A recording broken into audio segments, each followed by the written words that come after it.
di mana Allah Subhanahu wa taala kembali memudahkan kita untuk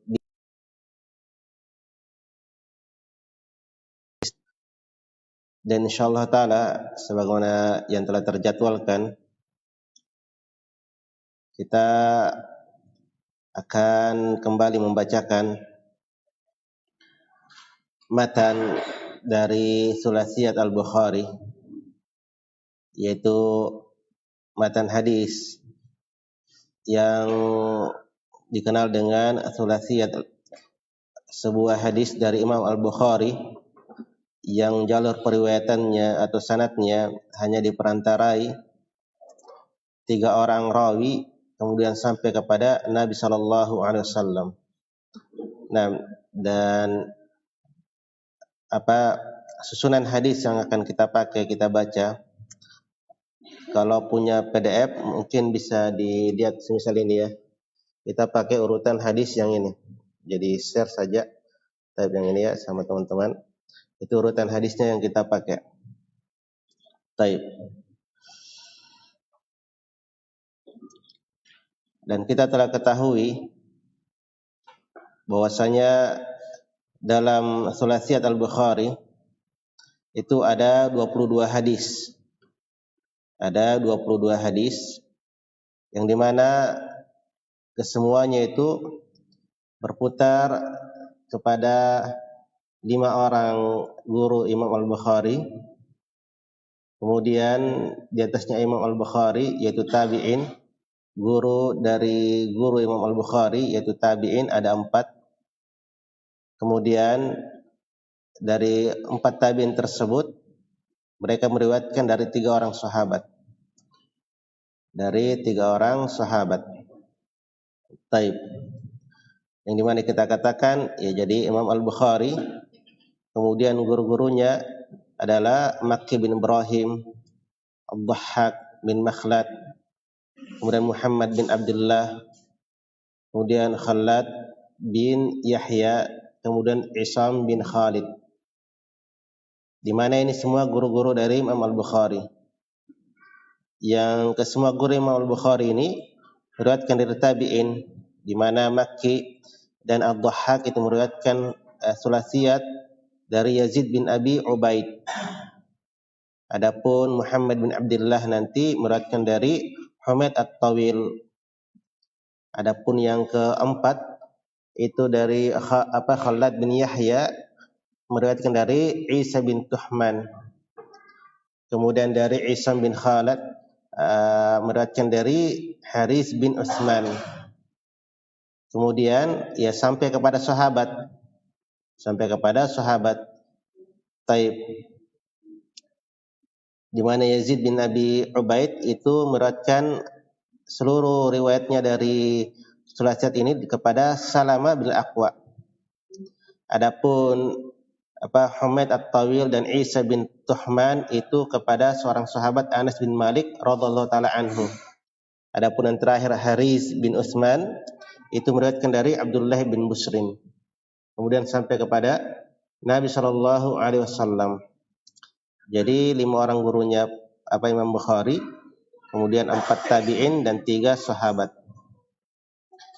Kita telah membawakan 4 hadis. Yang semuanya dari Makki bin Ibrahim, guru dari Imam Al-Bukhari. Kemudian sampai kepada dari Yazid bin Abi Ubaid, di mana Yazid bin Abi Ubaid telah kita katakan dia adalah maula dari Salam bin Aqwa, dan an Salam bin Aqwa sahabat Nabi sallallahu alaihi wasallam. Taib. Yang dimana hadis terakhir kita bacakan adalah tentang kata Salam bin Aqwa, kunna nusalli ma'an Nabi sallallahu alaihi wasallam al-maghribah idza tawarat bil hijab. Adalah kami salat bersama Nabi, yaitu salat maghrib tatkala tawarat bil hijab, yang maknanya apabila telah tertutup hijab tirai. Taib, yang diinginkan adalah matahari sudah terbenam, yang menunjukkan bahwasanya waktu maghrib itu masuknya ketika matahari terbenam. Kemudian hadis ini juga menunjukkan bahwasanya salat maghrib itu disegerakan pengerjaannya. Kemudian yang ketiga, di sini juga isyarat bahwasanya salat berjamaah itu diwajibkan. Nah, kemudian hadis berikutnya adalah hadis yang kelima. Haddatsana Al-Makki bin Ibrahim, haddatsana Yazid bin Abi Ubaid an Salamah bin Aqwa radhiyallahu anhu qala amara an-nabiy sallallahu alaihi wasallam rajulan min Aslam an adzin fin nas anna man kana akala falyasum baqiyata yaumihi wa man lam yakun akala falyasum fa innal yawma yaumu asyura. Taib. Hadis kelima ini, ya, sebagaimana kita katakan di awal pertemuan bahwasanya di Sulat Al-Bukhari itu ada 22 hadis, tetapi ada yang terulang. Kalau kita katakan ada 16 saja yang seluruh isi hadisnya, selebihnya itu ada pengulangan. Sebagaimana hadis kelima ini itu di penomoran 12 di dalam kitab yang kita katakan tadi itu terulang riwayatnya. Sehingga kita baca di penomoran 12. Nah, yakni dari jalan Ad-Dhahhak bin Yazid an Salamah, di mana kata Imam Al-Bukhari qala haddatsana Abu Asim an Yazid bin Abi Ubaid an Salam bin Aqwa radhiyallahu anhu. Jadi ini, ya, Abu Asim sebagaimana kita katakan, ya, ada yang meriwayatkan dari Yazid bin Abi Ubaid an Salam bin Aqwa. Abu Asim kita sudah katakan dia meninggal dalam keadaan usia Imam Al-Bukhari 18 tahun. Taib. Di mana ba'atha rajulan yunadi fin nas yauma asyura. Inna man akala falyutimma aw falyasum wa man lam ya'kul fala ya'kul. Ini dua hadis, ya. Ini dua hadis yang berbicara tentang puasa di hari Asyura. Puasa di hari Asyura.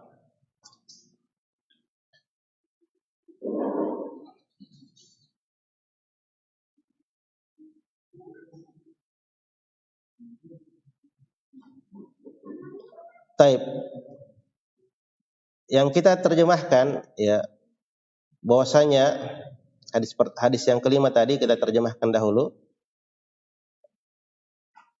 Nabi sallallahu alaihi wasallam memerintahkan seseorang dari Bani Aslami agar dia mengumumkan di tengah manusia bahwasanya siapa yang dia telah makan maka hendaknya dia berpuasa di sisa harinya. Dan siapa yang dia belum makan, maka hendaknya dia puasa. Karena hari ini adalah hari Asyura. Kemudian di hadis ke-12 tadi yang kita katakan pengulangan, di mana sesungguhnya Nabi sallallahu alaihi wasallam mengutus seseorang yunadi. Nadi itu menyeru sama, ya, dengan dengan panggilan yang besar, suara yang besar, dengan seruan yang besar. Jadi dia istilahnya dia bersuara dengan suara yang besar, menyuruh seseorang di tengah manusia pada hari Asyura,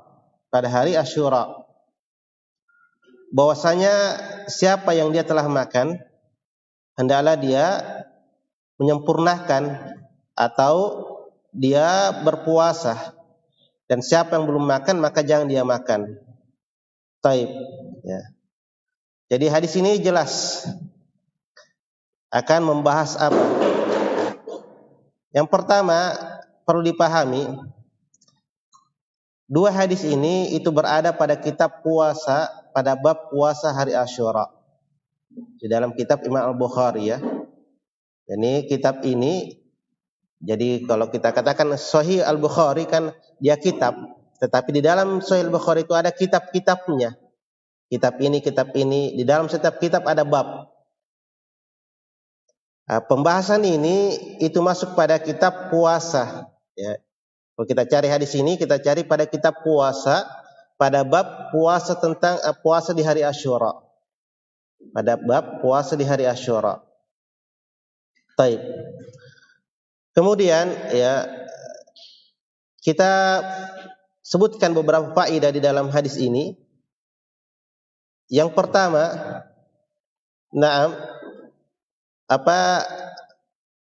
waktu niat puasa itu secara umum di malam hari. Secara umum di malam hari. Tetapi khusus puasa sunnah, maka boleh dia berniat setelah terbitnya fajar. Dan para ulama menyebutkan batasnya sebelum matahari itu tergelincir. Sebelum matahari itu tergelincir. Dengan ketentuan dia belum melakukan pembatal-pembatal puasa. Dan ketentuan dia belum melakukan pembatal-pembatal puasa. Nah, kemudian ya di dalam hadis ini juga memberikan faedah tentang sunnahnya dan keutamaan dari puasa Asyura. Jadi awalnya sebelum puasa Ramadan diwajibkan, puasa yang pertama kali diwajibkan oleh umat Islam itu adalah puasa Asyura. Makanya Nabi di dalam hadis ini hadis ini meriwayatkan tentang awal kali diwajibkan puasa Asyura. Jadi ketika itu para sahabat masih makan. Ya. Ada yang makan, ada yang berpuasa. Karena mereka belum pahami bahwasanya di situ diwajibkan berpuasa. Maka datangnya wahyu, Rasulullah perintahkan agar manusia itu berpuasa. Nah, puasanya di hari Asyura itu tidak terhapus.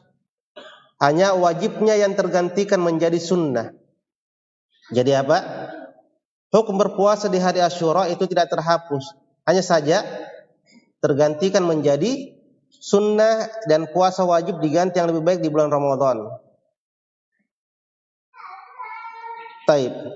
Jadi dan ini juga tentang keutamaan puasa Asyura di situ. Karena Nabi perintahkan dan telah warid hadisnya. Siyam yaumi Asyura tukaffiru sanatal madiyah. Puasa di hari Asyura itu diampuni dosa-dosa setahun yang telah berlalu. Taib. Kemudian tentunya kita ketahui kapan puasa Asyura itu, yaitu di bulan Muharram. Nah, dari sini kita bisa pahami tentang keutamaan bulan Muharram. Para salaf itu menjaga 3-10. Menjaga 3 yang 10. Apa itu 3 yang 10?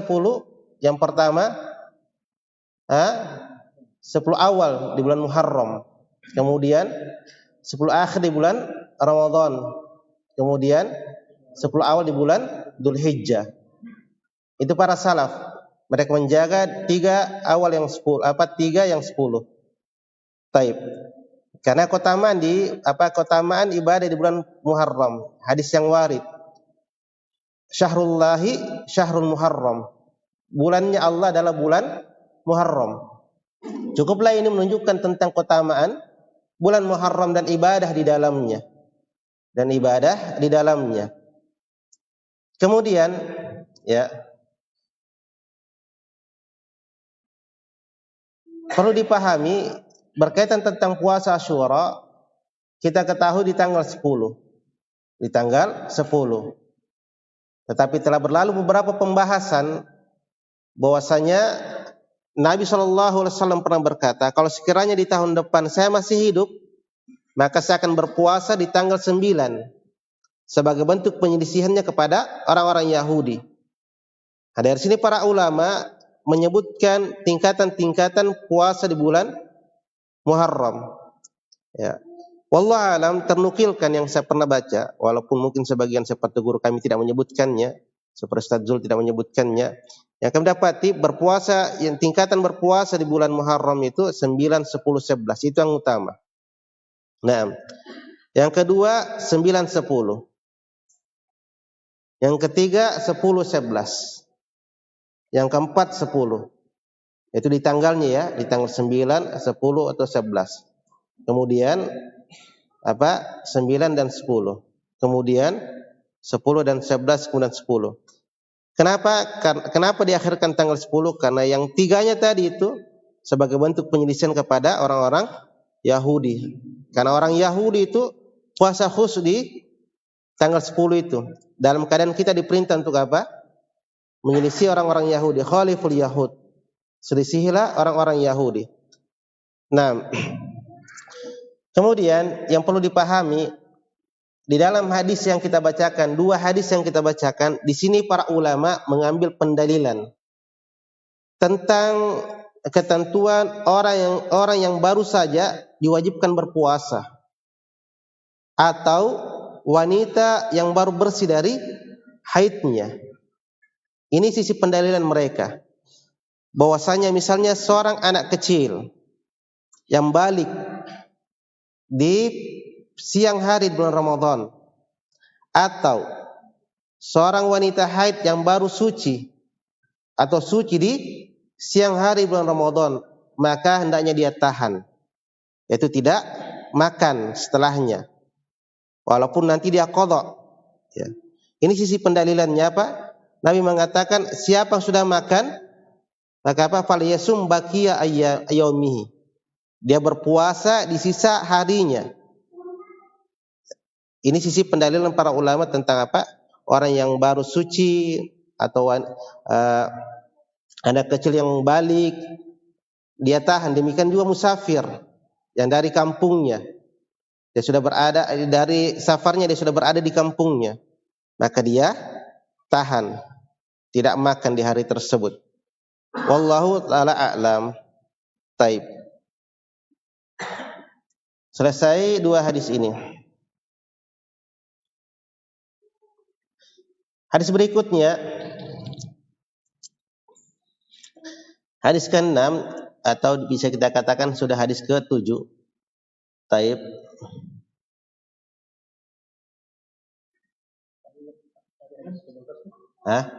Enggak, hadis ke-5 kan? Baru kita lompat ke hadis ke-12 karena sama. Ya kan? Hadis ke-5 dan hadis ke-12 sama. Ya, sekarang hadis ke-6 kita katakan hadis ke-7 karena sudah 7 hadis kita baca. Yang kita baca sekarang yang ke-7. Baik, hadis ke-6. Nah, yani qala al-Imam Al-Bukhari rahimahullah, haddatsana Al-Makki bin Ibrahim, haddatsana Yazid bin Abi Ubaid, an Salamah bin Aqwa radhiyallahu anhu qala, kunna julusan 'inda an-nabi sallallahu alaihi wasallam id utiya bi janazatin faqalu shalli 'alaiha faqala hal 'alaihi daynun qalu la qala fal taraka syai'an qalu la fa shalla 'alaihi thumma utiya bi janazatin ukhra faqalu ya Rasulullah shalli 'alaiha qala hal 'alaihi daynun qila na'am qala fal taraka syai'an qalu thalathata dananir fa shalla 'alaiha thumma utiya bi thalithah wa qalu shalli 'alaiha qala hal taraka syai'an qalu la qala fal 'alaihi daynun qalu thalathatu dananir qala sallu 'alaihi 'ala sahibikum qala Abu Qatadah shalli 'alaihi ya Rasulullah wa 'alayya daynus fa shalla 'alaihi. Taib. Mana hadis ini adalah suatu waktu, jadikan kata sahabat Salamah bin Aqwa, suatu waktu kami duduk ya bersama Nabi sallallahu alaihi wasallam. Tiba-tiba didatangkan jenazah. Jenazah. Maka para sahabat berkata, "Salatkanlah dia wahai Rasulullah." Maka Nabi berkata, "Apakah dia memiliki utang?" Maka para orang berkata, "Tidak." Maka Nabi berkata, "Apakah dia meninggalkan sesuatu, yaitu harta warisan?" Maka para sahabat berkata, "Tidak." Maka Nabi pun mensolatkannya. Kemudian didatangkan jenazah yang kedua. Maka sahabat juga berkata kepada Nabi, "Wahai Rasulullah, solatkanlah atasnya." Maka Nabi berkata, "Apakah dia memiliki utang?" Dikatakan iya. Maka Nabi berkata, apakah dia meninggalkan harta? Maka kata mereka 3 dinar. Maka Nabi mensolatkan jenazah tersebut. Kemudian didatangkan yang ketiga, jenazah yang ketiga. Jadi satu waktu ya. 3 apakah ini satu waktu atau berentang waktu? Nah, tidak dipaparkan. Didatangkan yang ketiga, maka orang-orang berkata, wahai Rasulullah, solatkanlah atasnya. Maka Nabi berkata, apakah dia meninggalkan sesuatu ini harta warisan? Mereka berkata tidak. Kata Nabi, apakah dia memiliki utang? Maka mereka berkata 3 dinar. Maka Nabi memerintahkan, solatkanlah kalian atas sahabat kalian. Yani Nabi tidak mau mensolatinya. Maka kata Abu Qatadah, solatkanlah dia wahai Rasulullah, utangnya saya yang tanggung. Maka Nabi pun mensolatinya. Hadis ini itu ada pengulangan di nomor ke-13. Di nomor 13 dengan riwayat yang lain, yaitu Abu Asim. Haddatsana Abu Asim an Yazid bin Abi Ubaid an Salam bin Aqwa radhiyallahu anhu anna an-nabiy sallallahu alaihi wasallam utiya bi janazatin li yusalli 'alaiha. Bahwasanya Nabi sallallahu alaihi wasallam didatangkan jenazah agar dia mensolatkan atasnya. Faqala hal alaihi min dainin, maka Nabi bertanya, apakah dia memiliki utang? Maka orang-orang berkata, qalu la, fa shalla alaihi. Orang-orang berkata tidak, maka Nabi pun mensolatkan atasnya. Tsumma utiya bi janazatin ukhra, kemudian didatangkan jenazah yang lain lagi. Faqala hal alaihi min dain, maka Nabi kembali bertanya, apakah dia memiliki utang? Qalu na'am, maka orang-orang berkata iya. Qala sallu ala sahibikum, maka Nabi memerintahkan orang agar mensolatkan sahabat mereka. Qala Abu Qatadah, maka Abu Qatadah berkata, alayya dainuhu, atasnya utang saya yang tanggung utangnya wahai ya Rasulullah. Fa shalla alaihi, maka Nabi pun mensolatkan atasnya. Taib. Ya. Riwayatnya 3. Iya, 3. Iya, coba.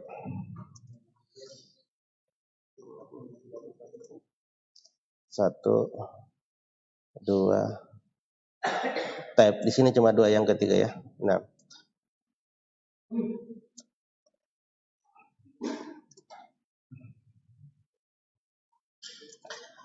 Di sini ada beberapa pembahasan di dalam 2 hadis ini.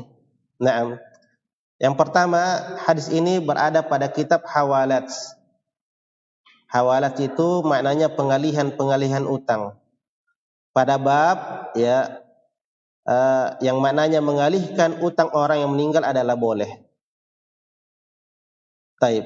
Pada bab mengalihkan utang orang yang meninggal adalah boleh. Jadi dari judul babnya telah jelas apa isi dari pembahasan kitab tersebut yang ada bab-babnya. Kemudian ya di dalam hadis ini juga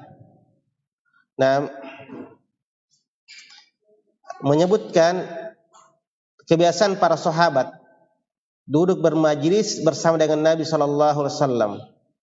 Dan ini semakna dengan hadis kedua di dalam kitab Al-Arba'in An-Nawawiyah. Apa yang pertama? Al-Arba'in An-Nawawiyah. Yang kedua, apa lafaz hadisnya? Hadis Jibril, apa lafaz hadisnya? Bainama nahnu julusan 'inda Rasulillah sallallahu alaihi wasallam. Satu waktu kami duduk bersama Nabi sallallahu alaihi wasallam. Jadi ini kebiasaannya para sahabat. Kebiasaan para sahabat bersama Nabi, duduk bermajlis ilmi. Dan ini yang mesti kita contoh sebenarnya. Ya, nongkrong itu tidak dilarang.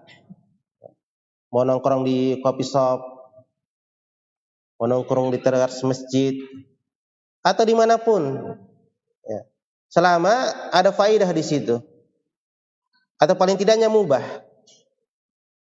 Yang kita harus hati-hati adalah ketika nongkrongnya kita itu menghanguskan pahala kita dari gibahnya kita dan dari ketergelinciran lisan, dan ini yang sangat membahayakan sekali. Ya. sudah kita keluar biaya untuk bayar ya harga kopi yang masya Allah mahal juga, keluar lagi apa pahalanya kita bayar untuk apa pertanggungjawaban di akhirat kita nanti. Ini jadi hati-hati kalau nongkrong itu tidak mengapa ya. Menongkrong dimanapun, apalagi kalau di masjid. Di sini mereka bermajelis ilmi dan ini nongkrong terbaik. Hanya saja kita kadang menghindar sekarang di masa ini, tidak terlalu pedulikan. Lebih enak nongkrongnya di sana, di tempat-tempat yang kita ketahui bersama. Kadang lebih banyak bahayanya dibanding manfaatnya. Kenapa kita tidak bisa adil di dalam kehidupan ini? Satu sisi kita butuh ilmu, satu sisi kita butuh nutrisi, atau kita butuh kopi. Ya, ketika otak butuh inspirasi. Nah, kemudian ya, di dalam hadis ini juga taib menunjukkan bahwasanya apa wajibnya mensalati jenazah dan dia fardu kifayah. Dari mana kita ambil fardu kifayah? Di konteks hadis ketika Nabi memerintahkan apa para sahabatnya salatkan bagi orang memiliki utang dan Nabi tidak ikut mensolatinya, apa tidak ingin mensolatinya ketika itu. Menunjukkan wajib, tetapi kalau sudah ada yang mensolatinya maka apa gugur yang lainnya. Berarti apa? Salat jenazah adalah fardu kifayah. Yang kalau tidak disolatkan, tidak ada mensolatinya maka berdosa satu kampung itu. Nah, antum perlu pahami fardu kifayah itu bukan berarti kalau sudah ada orang yang mengerjakannya atau sudah ada segelintir, tidak. Fardu kifayah itu sudah ada yang seseorang mengerjakannya dan telah mencukupi. Nah, kalau salat jenazah kan 2-3 orang kan sudah mencukupi, maka gugur yang lainnya. Tetapi kalau majelis ilmi, belajar bahasa Arab misalnya, dia fardu kifayah memang. Tetapi kalau kita lihat kebanyakan masyarakat di Kolaka, itu 3 orang itu belum apa terangkat kewajiban yang lain. Belum terangkat kewajiban yang lain. 3 ini yang selamat, yang lainnya wallahu a'lam. Nah, kita beri uzur dia. Artinya kita tidak bisa menghukum, tetapi dari segi terangkatnya kewajiban dari fardu kifayah itu, ya kita sudah tahu jawabannya apa. Taib. Kemudian, dan ini sebagaimana kata Syekhul Islam Ibnu Taimiyah rahimahullah taala tentang hukum apa mempelajari bahasa Arab. Kemudian, ya dari sini juga kita bisa pahami, nah tempat sholat jenazah itu, di mana kita sholatkan. Di penggambaran ini, Nabi duduk-duduk bersama sahabat. Sebagian para ulama menyebutkan Nabi duduknya dalam masjid. Sebagian lagi menjelaskan bahwasanya Nabi berada bukan di dalam masjid, tetapi apa? Di sisi lain dari masjid. Mungkin kalau kita di teras atau semisalnya. Menunjukkan bahwasanya sholat jenazah itu boleh dilakukan di dalam masjid atau di luar masjid, dan ini kebanyakan perbuatan Nabi mensolati jenazah di luar masjid. Kemudian boleh dikerjakan di rumah mayit atau bahkan boleh dikerjakan di makbarah, pekuburan. Dan satu-satunya sholat yang bisa dikerjakan di pekuburan adalah sholat jenazah. Apa sebabnya? Karena di dalam sholat jenazah tidak ada ruku dan sujud. Tidak ada ruku dan sujud. Dalam keadaan sholat yang lain ada ruku dan sujudnya. Dan inilah keindahan Islam. Ada namanya saddud dzariyah. Menutup segala celah. Menutup segala pintu yang mengantarkan kepada kerusakan. Apakah itu kesyirikan atau maksiat. Ketika sholat ada sujud dan rukunya, kenapa tidak boleh makbarah? Karena dikhawatirkan orang-orang melihat, memandang dia sujud kepada apa? Mayit, si mayit. Dia ruku kepada si mayit. Akhirnya tidak dipahami sebagian orang di dalam memberi fatwa. Dan ini yang tersebar. Ada orang-orang lancang hanya dia lihat satu sisi hadis tentang apa? Oh ini tidak begini, tanpa dia datangkan hadis-hadis yang lain. Maka terbuka fitnah-fitnah seperti fatwa bolehnya apa? Berboncengan yang bukan mahramnya. Dia hanya lihat satu sisi dalil, tetapi dia tidak datangkan hadis-hadis yang lain tentang bagaimana Islam itu atau syariat ini menjaga segala pintu tidak terjadi pada fitnah. Dia tutup semua. Semisal ini contohnya. Ya, semisal ini contohnya. Taib. Kemudian ya, di antara faedah hadis ini juga itu keutamaan mayit dihadiri ahlu tauhid dan ahlul iman. Seperti sahabat di sini mengkhususkan dia datang kepada Rasulullah. Dan keutamaan ketika dihadiri orang-orang salih memang sebagaimana hadis Nabi sallallahu alaihi wasallam, dia berkata ma min rajulin muslimin yamutu fayaqumu arba'ina, tidaklah seorang laki-laki yang muslim itu dia meninggal. Ya. Maka orang-orang sebanyak 40 ya dari ahlu tauhid itu menyalatkan mereka. Melainkan apa? Syaffahumullahu fihi, melainkan Allah akan memberikan syafaat dari orang-orang tersebut kepadanya. Artinya ketika orang-orang itu mendoakannya, maka akan dikabulkan oleh Allah Subhanahu wa taala. Ketika 40 orang itu ya mendoakan Allahumma warhamhu dan seterusnya, akan dijawab oleh Allah Subhanahu wa taala. Dan 40 orang ini bukan berarti hanya untuk orang-orang laki-laki, tidak, umum. Mau wanita pun boleh dihadiri oleh wanita. Hanya itu min mabil aglabiyah, disebutkan muslim tetapi masuk juga muslimah. Masuk juga muslimah. Semakin banyak semakin bagus. Semakin banyak semakin bagus. Taib. Kemudian di dalam hadis ini juga ya kita dapatkan faedah. Nah, bahwasanya dosa itu tidaklah mengeluarkan dari keimanan. Di mana sisi pendalilannya? Ketika Nabi masih memerintahkan orang untuk mensolati apa? Mensolati orang berutang. Dan dari sini juga orang yang tidak membayar utangnya itu dosa. Bahkan bahaya? Ini faedah yang lain. Bahayanya utang tersebut muallak, tergantung dia. Ya. Orang mati syahid mendapatkan keutamaan masuk dalam surga. Tetapi orang mati syahid ketika dia memiliki utang, maka dia terkatung-katung sampai dilunasi hutangnya. Makanya Umar bin Khattab radhiyallahu taala anhu berkata, ya, ad-dainu awwaluhu huznun, ya, atau hammun. Utang itu awalnya itu kesedihan atau kegelisahan wa akhiruhu harbun, dan akhirnya itu adalah pertikaian atau permusuhan. Dan ini terbukti dari utang tersebut. Taib. Nah, dari sini juga kita bisa dapatkan faedah tentang bahayanya menunda-nunda utang. Maksudnya gimana? Kalau sudah jatuh tempo dan ada uang untuk bayar, jangan kita tunda.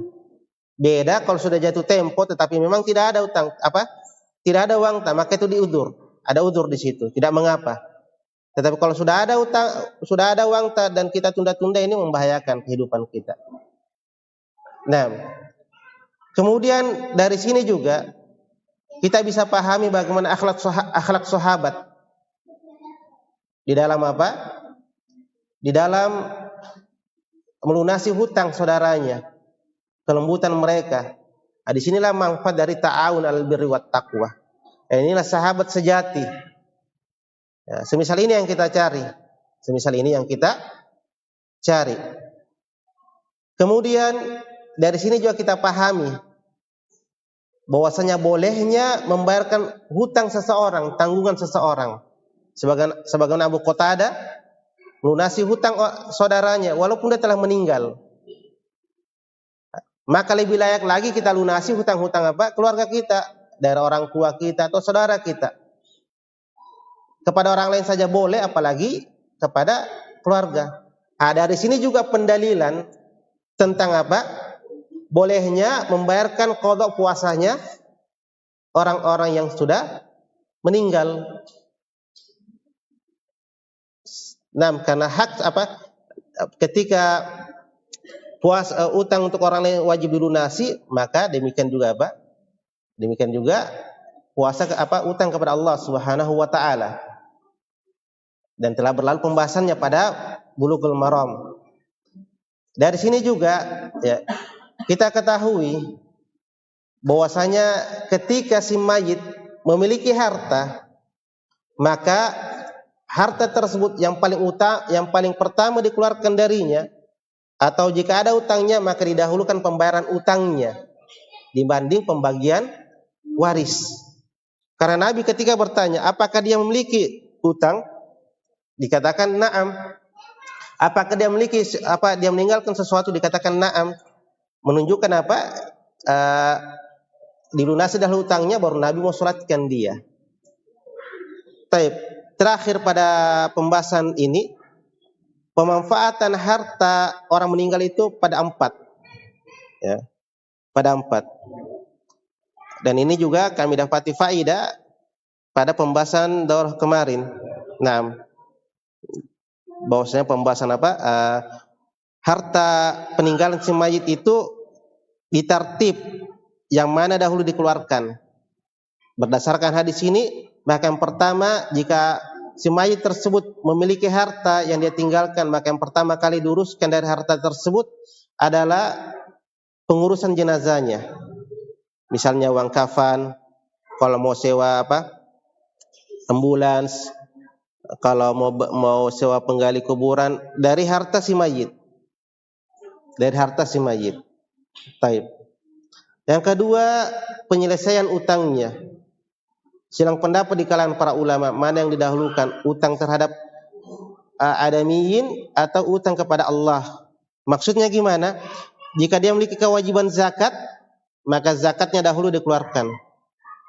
Atau hutang kepada manusia, ala kulli hal didahulukan pengeluaran utangnya. Kemudian yang ketiga, kalau ada wasiat, maka ditunaikan wasiatnya dahulu. Misalnya ya, dia berkata sebelum meninggal saya berwasiat kepada saya pernah berwasiat untuk memberikan si fulan harta ini, maka dikeluarkan dari hartanya tersebut. Maka yang keempat adalah sisanya itulah menjadi warisan. Itulah menjadi harta warisan. Taib, wallahu taala a'lam. Itu urutan pemanfaatan harta mayit.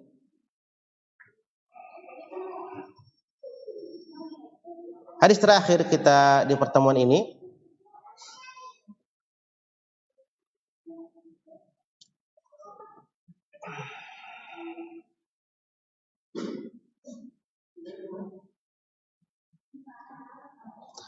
hadis keberapa? Ke-8. Taib. Hadis ke-7 ya. Nah. Qala al-Imam Al-Bukhari rahimahullah, haddatsana Al-Makki bin Ibrahim, haddatsana Yazid bin Abi Ubaid an Salamah radhiyallahu anhu.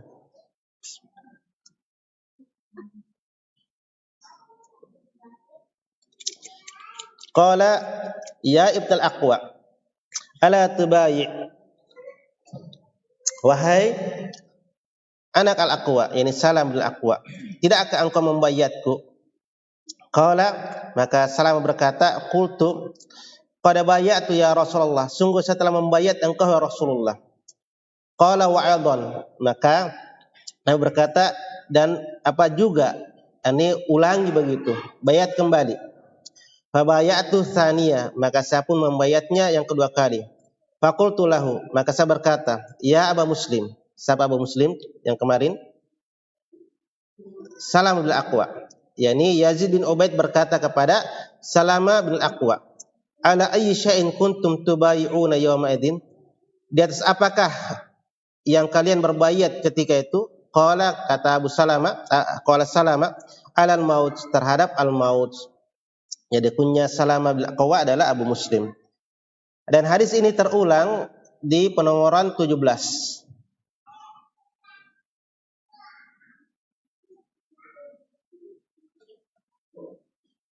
Yani qala haddatsana Abu Asim an Yazid bin Abi Ubaid bin an Salamah qala bay'ana Nabiy sallallahu alaihi wasallam tahta syajarah. Kami membayat Nabi sallallahu alaihi wasallam di bawah pohon. Dan ini memberikan penjelasan kepada kita, bayat ini terjadi di sebelum uh, Sulh Hudaybiyah yang dikenal dengan Baitur Ridwan. Ya. Sulh Hudaybiyah, yarhamukallah.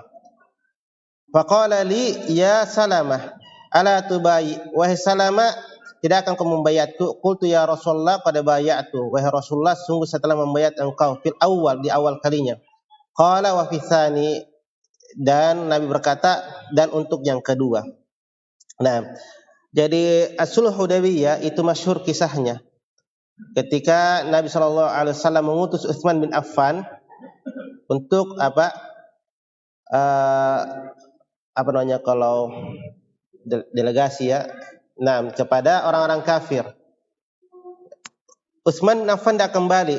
Jadi mereka menduga, yakni Rasulullah dan para sahabat menduga bahwasanya bahwasanya telah terjadi sesuatu pada Utsman. Maka Nabi menyuruh orang-orang agar membayatnya lagi.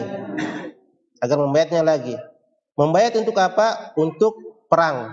Artinya kalau terjadi sesuatu, kalian jangan lari. Naam.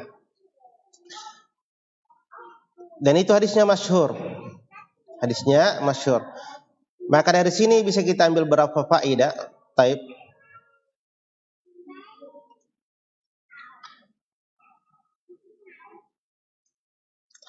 Yang pertama, bahwasanya hadis ini itu berada pada Kitabul Jihad was Sair. Ini kitab tentang jihad. Nah, pada bab bayat di peperangan, bayat agar tidak lari. Taib.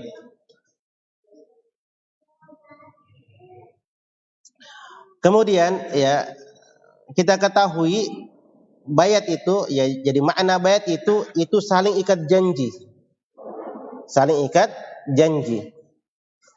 Dan bayat itu di zaman Nabi banyak jenisnya. yakni seperti ada yang berbayat tidak akan berzina, tidak akan melakukan kesyirikan, tidak akan mencuri. Jadi terpisah-pisah bayatnya. Di sini di dalam bab ini, bahkan pada judul bab, jadi mereka berbayat kepada berbayat agar mereka itu tidak lari dari peperangan. Nah, jadi makanya ketika ditanya atas apa kalian berbayat ketika itu, maka kata Salamah, di atas kematian. Maksudnya apa? yakni jangan mereka mundur ketika terjadi peperangan. Apakah mereka tertolong ataukah mereka syahid? Yaitu bayat mereka ketika itu. Kemudian dari hadis ini juga menunjukkan tentang para sahabat itu ringan bagi mereka kehidupan dunia. Yang mereka pandang itu apa yang besar di hadapan mereka. Peperangan menjemput surga Allah Subhanahu wa taala. Dan kalau kita baca syarah hadis ini sangat menakjubkan tentang kalimat ini. Ya, di mana mereka itu dunia itu hanya berada di tangan-tangan mereka. Dan ketika waktunya dilepas mereka lepas. Adapun kita ya hal yang dimaklumi. Terbalik. Dunia yang ada di dalam dada dan akhirat di tangan. Ketika dunia bertentang dan akhirat yang dilepas, dunia yang digenggam, dimasukkan ke dalam qalb kita. Mereka tidak. Ringan bagi mereka itu kehidupan dunia. Ya, bahkan ketika disuruh bayat kedua kali untuk kematian, segera bisari'ah disebutkan dengan cepat mereka. Hendak berpikir. Nah, kemudian di dalam hadis ini juga ya disebutkan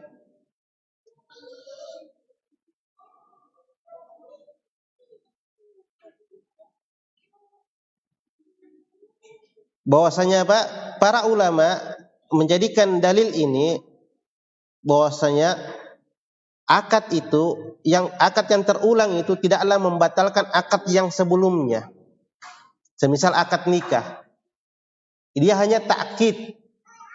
Bukan berarti kita bilang bayat kau lagi atau akad kau lagi. Bukan berarti akad sebelumnya itu batal atau terhapus. Tidak, akad kedua merupakan penguat. Kalau memang sebelumnya tidak ada hal-hal yang dengannya terhapus. Taib. Wallahu ta'ala a'lam. Nah.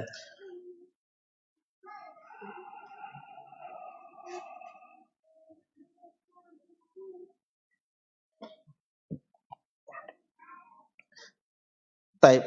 Adapun yang kita kembali ke hadis yang sebelumnya tentang al-hawalat, memalingkan utang, artinya memindahkan utang.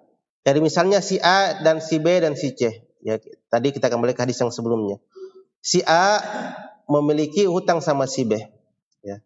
Sedangkan si B memiliki hutang sama si C. Nah, si C ini boleh atau si A ini boleh menagih. Bangun tadi si A memiliki hutang sama si B, baru si B. Ala kuliah gini, si A memiliki hutang sama si B ya. Nah, memiliki hutang sama si B. Sedangkan si B memiliki hutang sama si C. Taib. Si C ini boleh seharusnya dia berutang sama siapa sih? Si B. Boleh dia bayar utang sama si A dengan ketentuan ada kesepakatan, ada izin. Nggak boleh langsung bilang nggak boleh langsung misalnya kau si C, karena ada utang sama si B, kau bayar saja sama saya. Itu nggak diperbolehkan. Harus ada izin pembicaraan sebelumnya antara si A, si B dan si C. Demikian ya al-hawalat, ada izin. Nah, wallahu ta'ala alam. Beda kalau sudah meninggal. Kalau sudah meninggal boleh walaupun dia tidak ketahui. Sebagaimana Abu Qatadah di sini. Wallahu ta'ala alam. Sudah berapa hadis? Kalau semuanya tadi 8 tambah berapa terulang? 10. Jadi masih ada 10-12 hadis atau sekitar 8 hadis karena masih ada 4 hadis yang terulang. Sisa tanggal berapa Ramadan? 20. Sisa berapa pekan? 2 pekan, masih 2 pertemuan 2 pekan. Tapi insyaallah taala selesai ya. Ada pertanyaan? Atau yang bertanya? Taib.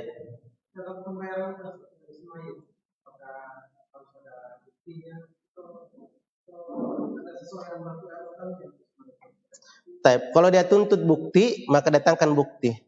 Tetapi kalau tidak perlu, artinya percaya, maka tidak perlu ada bukti.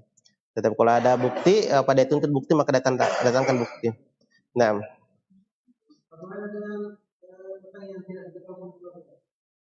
Semisal gimana?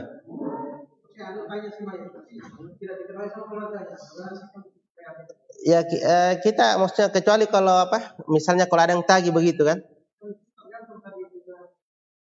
Iya, misalnya si A ada hutangnya sama si B yang telah meninggal.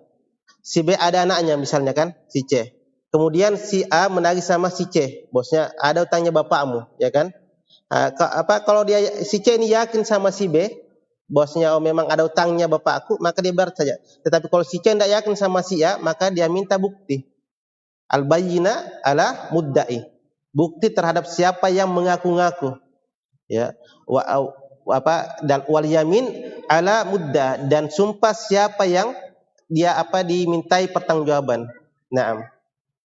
Jadi begitu. Jadi kalau si C dia yakin iya memang jujur dan memang biasanya transaksi dengan aku, orang tuaku, maka tidak apa-apa dia bayar. Tetapi kalau si anaknya bersitegang maksudnya anda ada utang bapak, mana buktinya? Maka datangkan bukti. Kalau tidak bisa datangkan bukti, maka datangkan sumpah kepada si C yang bersumpah. Wallahu a'lam. Kalau tidak diketahui sama sekali, maksudnya mayatnya bagaimana posisinya? Kan tadi disediakan tergantung mayatnya. Nah, inilah pembahasan dari bahayanya utang. Ya, karena kalau tidak kita ketahui, tidak ada yang tahu utangnya, jadi demikian bahayanya utang. Nah, ya, kita tidak katakan bosnya dia tidak karena yang tidak masuk dalam surga kan orang-orang melakukan kesyirikan kepada Allah Subhanahu wa taala. Ya, Allah alam apakah dia maksudnya diakhirkan masuknya dalam surga atau di mana?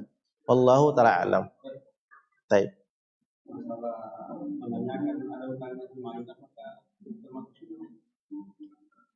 Allah alam, tetapi hal yang perlu dilakukan memang.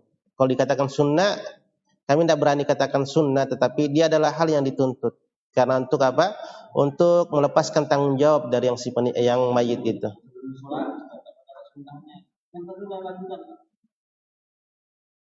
Tapi Allah alam, apakah dia dikatakan sunatnya kalau setiap kali mau begitu baru dikatakan apa ditanya, saya tidak tahu apakah itu ada pahala ketika kita lakukan, tetapi hal yang dituntut, artinya dianjurkan. Nah, tetapi kalau dikatakan sunnah, wallahu alam, artinya sunnah yang berkaitan dapat pahala kalau kita lakukan, wallahu alam.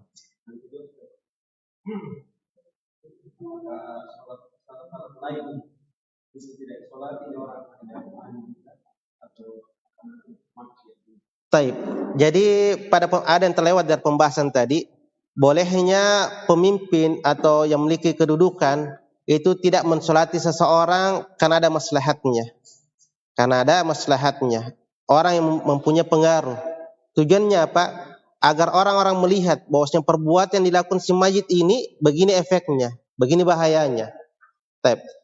Di antara orang-orang yang tidak disolati oleh orang-orang memiliki pengaruh, misalnya ahlul bid'ah, ya, orang meninggalkan sholat bagi siapa yang mengatakan sholat tidak kafir, dan dosa-dosa yang memang bahaya efeknya. Tetapi orang lain itu tetap harus apa? Mensolatinya.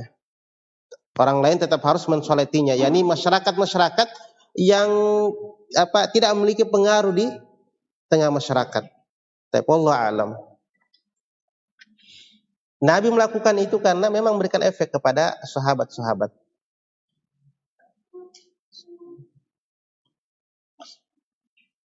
Wallahu alam, ya, bolehkah meniatkan puasa sunnah digabung dengan utang puasa mayit, yakni puasa qadha? Ini satu wajib, satu sunnah. Maka kaidah yang berjalan tidak boleh digabungkan antara sunnah dengan wajib. Wajib berbeda niatnya dan sunnah berbeda niatnya. Sehingga tidak boleh seorang berpuasa sunnah dia niatkan juga puasa qadha. Kalau panjang waktunya, misalnya apa? Dia dahulukan puasa qadha'nya dibanding puasa sunnahnya. Taib Allah taala. Taib. Nah, yang merah adalah Sofia dulu. Bagaimana kita punya utang sama seorang dan tidak tahu itu orang di mana sekarang, bagaimana kita cara membayarnya, dan bagaimana kalau kita punya utang sama orang, tidak orang tapi sudah mulai yang bayar yang sudah terlalu lama. Taib. Kita bisa bersedekah selamanya. Yang pertama, khalas. Yang pertama, kalau misalnya si A berutang kepada si B ini tidak ditahu di mana rimbahnya sudah, maka dia boleh berinfak dia niatkan atas nama si B itu. Dan ketika si B ini datang menagih, maka dia bayar kepada si B, dan apa yang dia infakkan itu kembali kepada dia, pahala kepada dia. Yang kedua, ketika dia malu membayar hutangnya, maka ini malu yang tidak tepat. Harus dia bayar, ya, dia datang minta maaf, ya. Bahkan itu nanti akan datang bab tentang keutamaan meminta maaf. Jadi jangan pada permasalahan itu bukan malu yang istilahnya terpuji. Justru ketika kita datang untuk meminta maaf kemudian bayar hutang kita, maka itu yang mulia insyaallah taala. Allah taala alam. Baik.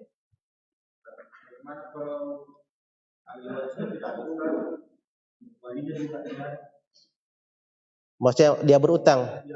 Maka kalau diketahui sebagaimana para sahabat tadi hadis ini, Abu Qatadah tidak ada hubungannya dengan si mayit ini.